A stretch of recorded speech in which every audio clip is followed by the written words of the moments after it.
En prélude au lancement du projet Agrocantine, initié par la région de Lamé, des représentants des groupements agricoles bénéficiaires de ce projet ont été instruits sur son importance et les modalités de sa mise en œuvre au cours d'une séance d'information organisée par la Direction de la planification et du développement de la région. Des précisions avec Madame Nadège Angbo, directrice de la planification et du développement à la région de Lamé. Ce projet a été présenté à la GIZ, c'est l'Agence internationale de développement allemande qui, dans son centre d'innovation vert, a décidé de nous soutenir à hauteur de 52%.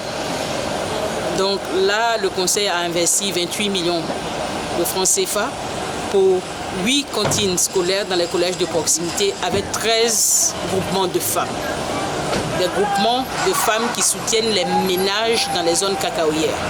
Donc c'est aussi un projet de coco-initiative et du cacao durable. Donc pour nous, pour l'éducation de la région de Lamé, c'est de contrôler le repas en qualité et en quantité, un repas chaud. Donc là, aujourd'hui, au sein du conseil régional, nous avons reçu ces groupements pour leur expliquer le bienfait de cette initiative et surtout pour leur dire qu'en tant que bénéficiaires, elles ont le devoir d'exceller dans ce projet.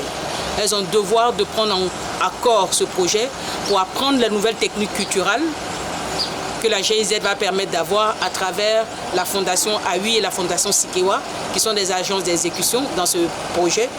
Apprendre à bien planter le manioc avec de nouvelles techniques culturelles, la banane avec de nouvelles techniques culturelles et aussi le maraîcher. Surtout des éléments dans le maraîcher qui composent le biocosseux, c'est-à-dire le piment, l'aubergine. Donc pour nous et pour nos enfants, c'est quelque chose de très très excitant. Un repas chaud, pas soutenu par le gouvernement de Côte d'Ivoire, mais par la région et par le monde. Tout en permettant de maintenir les élèves à l'école par une bonne alimentation, ce projet innovant qui contribuera à l'autonomisation économique des groupements de femmes intervenant dans le secteur agricole permettra de garantir le bien-être des populations.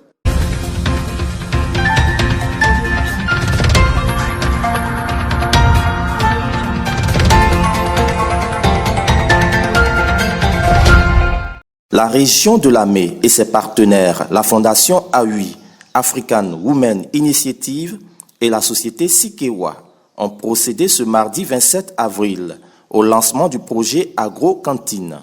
La cérémonie qui s'est déroulée au siège de la région en présence de Mme Latouyo Louise, sous-préfet d'Azopé, représentant le préfet de région, Séverin Andjoukwa, du ministre Kalis Yapo, premier vice-président de la région de Lamé, représentant le président de région, le premier ministre Patrick Jérôme Hachi, des représentants de la GIZ, Agence internationale de la coopération allemande, et du représentant de la directrice des cantines scolaires, a été marqué par la signature du document qui définit le cadre du partenariat de ce projet. L'éducation et l'autonomisation des femmes, axe prioritaire de la politique de développement de la région de Lamé, sont les secteurs auxquels sont consacrés 60% de son budget, d'où l'intérêt qu'elle accorde à ce projet. Au cours de cette cérémonie, la Fondation AUI a offert des vivres à 18 cantines scolaires des écoles de Lamé afin d'offrir des repas chauds aux élèves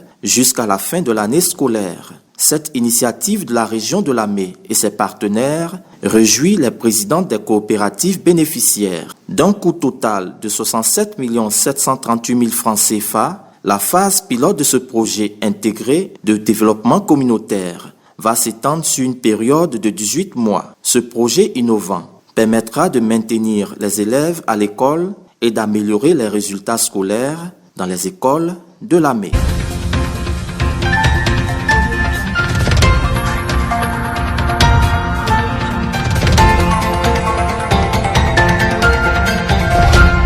La commission de jugement des offres de Lamé a procédé le 30 avril à l'analyse et au jugement des offres recueillies le mardi 13 avril dernier. Ce sont 38 marchés qui ont été proposés aux entreprises par la région de Lamé. À l'issue de cette séance, les entreprises attributaires des marchés de l'exercice 2021 seront connues. L'analyse des différentes offres de la COJO s'est déroulée en présence des membres de la dite commission.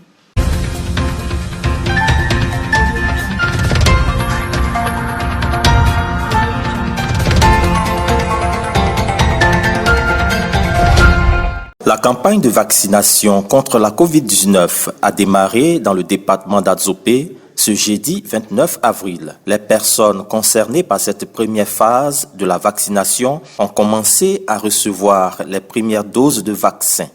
Des précisions avec Dr Sanogo Ousmane, directeur départemental de la santé d'Adzopé. Cette campagne va durer 10 jours. Pendant ces 10 jours, nous allons vacciner les populations cibles contre la COVID. Ce sont surtout le personnel de santé, les enseignants et les forces de sécurité et de défense, qui sont les personnes cibles prioritaires. Mais en plus de cela, il y a aussi les personnes âgées de plus de 50 ans qui ont souvent des tares. Ce qu'on appelle les tares, ce sont des maladies comme le diabète et l'hypertension artérielle. Ce sont les cibles privilégiées de cette campagne. Il y a 2 sites de vaccination. Il y a l'hôpital général. Il y a une équipe qui est située au sein de l'hôpital général. Et ensuite, il y a aussi une équipe qui est située au sein de la PMI. Donc ça fait 2 sites de vaccination pour la ville d'Adzopé. C'est un vaccin fiable qui a subi toutes les étapes et qui est vraiment sans danger pour la population. Il faut signaler que de temps en temps, on peut avoir quelques effets secondaires dus au vaccin, c'est-à-dire des douleurs au point d'injection ou bien des couvertures. Mais ce sont des petits problèmes qui sont passagers. 24 heures maximum, ça passe. Et celui qui sent des couvertures, il peut juste prendre un peu de paracétamol. C'est tout. Aucun autre effet secondaire grave n'a été signalé jusqu'à présent. Sortez tous, allez vous faire vacciner. Allez sur les sites que j'ai dit, c'est-à-dire au niveau de l'hôpital général, au niveau de la PMI. Venez vous faire vacciner, c'est important. Parce que la COVID, c'est une maladie grave. Cette campagne de vaccination lancée par M. Séverin Andjoukwa, préfet de région, préfet du département d'Adzopé, a pour but de briser la chaîne de transmission. Pour rappel, dans le cadre de la lutte contre la pandémie dans l'Amé, le président de région, le Premier ministre Patrick Jérôme Hachi, a apporté une importante contribution à travers des dons de kits de lavage des mains, de produits désinfectants et initié une campagne de sensibilisation sur le respect des mesures de prévention contre cette pandémie.